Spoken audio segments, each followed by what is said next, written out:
Hello friends, good morning. Coach me tutor presents daily current affair 2 May 2021। देखते हैं आज के क्वेश्चन। आज का अपना फर्स्ट क्वेश्चन है, हाल ही में डीआरडीओ ने कौन सी प्रणाली को भारत के स्वदेशी लाइट कॉम्बैक्ट एयरक्राफ्ट तेजस के बेड़े में शामिल कर लिया गया है? लाइट कॉम्बैक्ट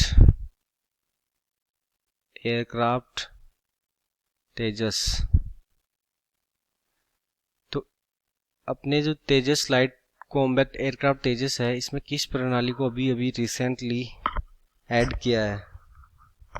तो वो है Python 5A2 air missile. Python 5 air to air missile.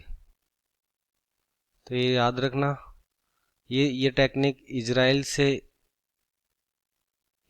Adopt करिए, ये भी याद रखना। आज का अपना दूसरा क्वेश्चन, भारतीय वैज्ञानिकों ने सोयाबीन की कौन सी किस्म की खोज की है जो उच्च किस्म व कीट प्रतिरोधी वाली किस्म है? सोयाबीन की कौन सी किस्म जो अभी रिसेंटली खोज की गई है, जो जिसकी उच्च प्रतिरोधक क्षमता है, जो उच्च किस्म की है, जो जिसका प्रोडक्शन बहुत ज़्यादा है और वो जीवाणु कीटाणु से सुरक्षित है? तो ये अभी रिसेंटली ऐड हुई है, वो है MACS 1407। MACS 1407। तो इसकी खास बात यह है फ्रेंड्स, तो ये सोयाबीन की नई किस्म की खोज की गई है, ये किसके द्वारा की गई है? तो ये अपने MACS Agarkar research institute Pune के द्वारा की गई है। आगरकर रिसर्च इंस्टीट्यूट पुणे और भारतीय कृषि अनुसंधान परिषद, Indian Council of Agriculture Research, New Delhi, इन दोनों ने मिलकर इसकी खोज करी है। तो इसमें ऐसा क्या खास बात है? ये क्रॉस ब्रीडिंग, जब नई हाइब्रिड किस्म पैदा करी जाती है तो उसमें क्रॉस ब्रीडिंग कराई जाती है। क्रॉस ब्रीडिंग, तो क्रॉस ब्रीडिंग के द्वारा ये हुई है। ये इसमें खास बात ये है कि इसमें पर हेक्टेयर 39 क्विंटल प्रोडक्टिविटी की जा सकती है।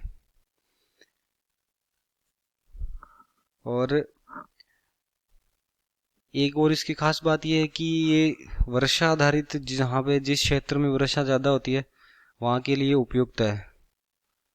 जहाँ पे रेनफॉल ज़्यादा है, रेन डेंसिटी ज़्यादा है, वहाँ पे ये ज़्यादा उपयुक्त है। तो रेन डेंसिटी अपने इंडियन स्टेट्स में नॉर्दर्न इंडिया, पूर्वी भारत, नॉर्दर्न इंडिया की जो स्टेट है जैसे असम है, वेस्ट बंगाल है,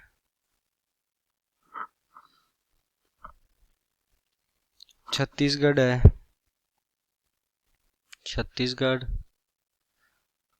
झारखंड,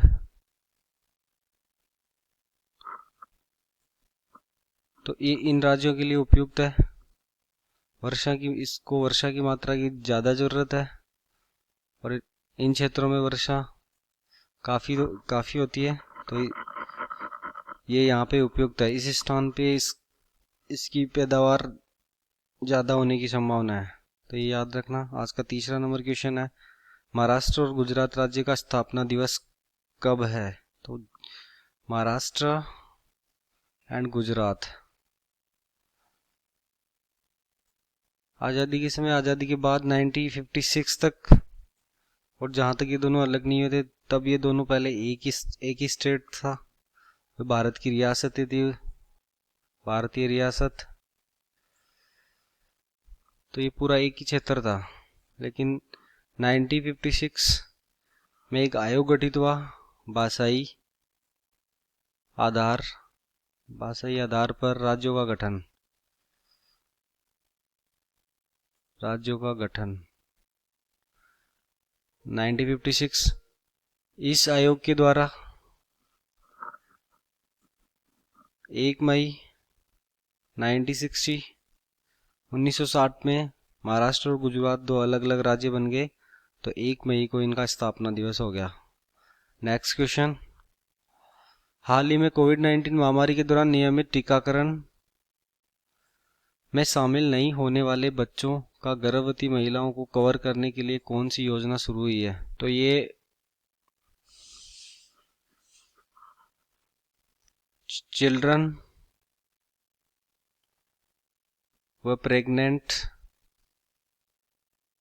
वीमेन है, उनका टीकाकरण अभी नहीं हो रहा है, तो उनका टीकाकरण, उनके कोविड का टीका लगाने के लिए एक कार्यक्रम स्टार्ट किया है भारत के स्वास्थ्य विभाग ने। तो उसका क्या नाम है? तो वो है शग्न मिशन इंद्रधनुष 3.0। तो ये शग्न मिशन इंद्रधनुष 3.0 IMI 3.0 इंटेंसिफाइड मिशन इंद्रधनुष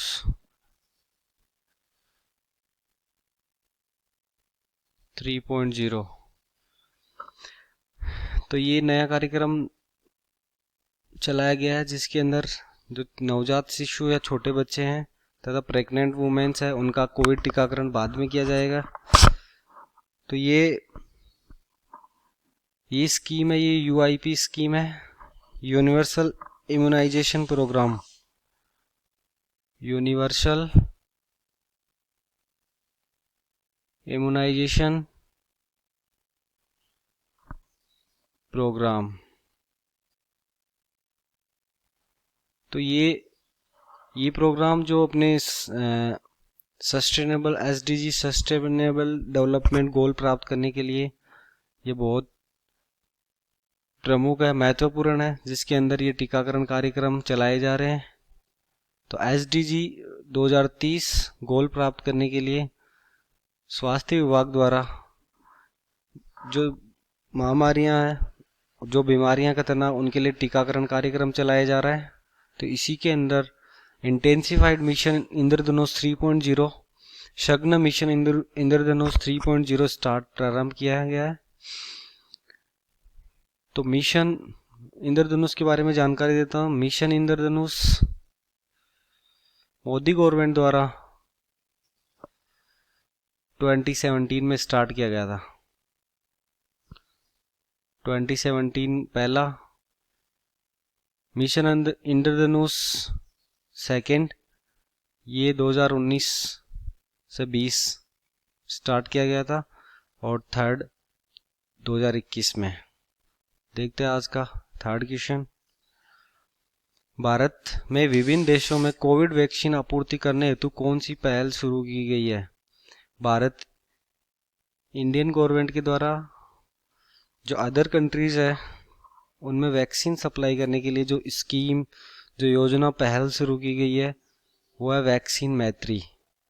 अपने सीरम इंस्टीट्यूट पुणे ने अपनी कोवैक्सीन और कोविशील्ड 2 वैक्सीन बनाई है। तो ये बाकी के देशों में भी पूछ सके, इसके लिए वैक्सीन मैत्री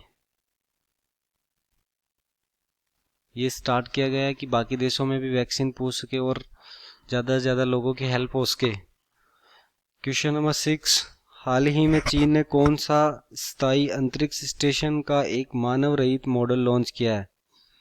चीन ने स्पेस स्टेशन के लिए एक ह्यूमनलेस मॉडल लॉन्च किया है। तो इसका नाम क्या है? यह तिहाने है, हार्मोनी ऑफ द हेवंस। तो ये भी रिसेंट में चाइनीज गवर्नमेंट द्वारा लॉन्च किया जा रहा है। अभी तक स्पेस स्टेशन जो मानव रहित है, जो ह्यूमनलेस है, वो है ISS, इंटरनेशनल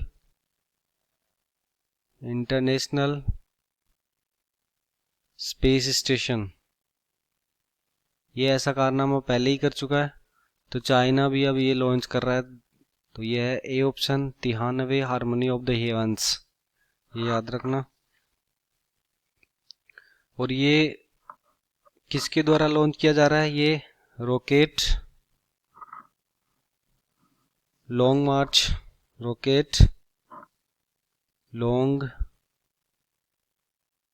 मार्च 5B से लॉन्च किया गया है।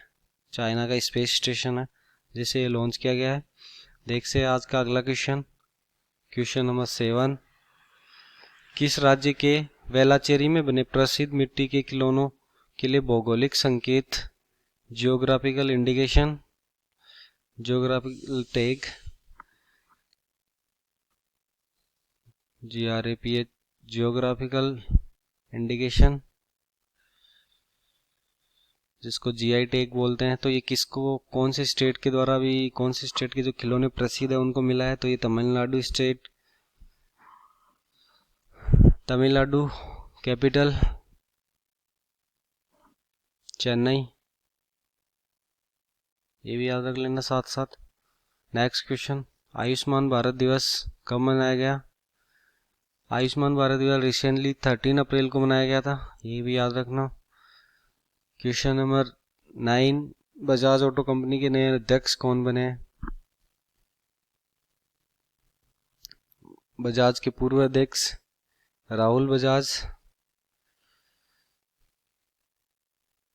ने अभी रिसेंटली अपना इस्तीफा दे दिया, तो उसकी जगह नया अध्यक्ष नीरज बजाज को बनाया गया है, तो ये याद रखना फ्रेंड्स। Thank you guys.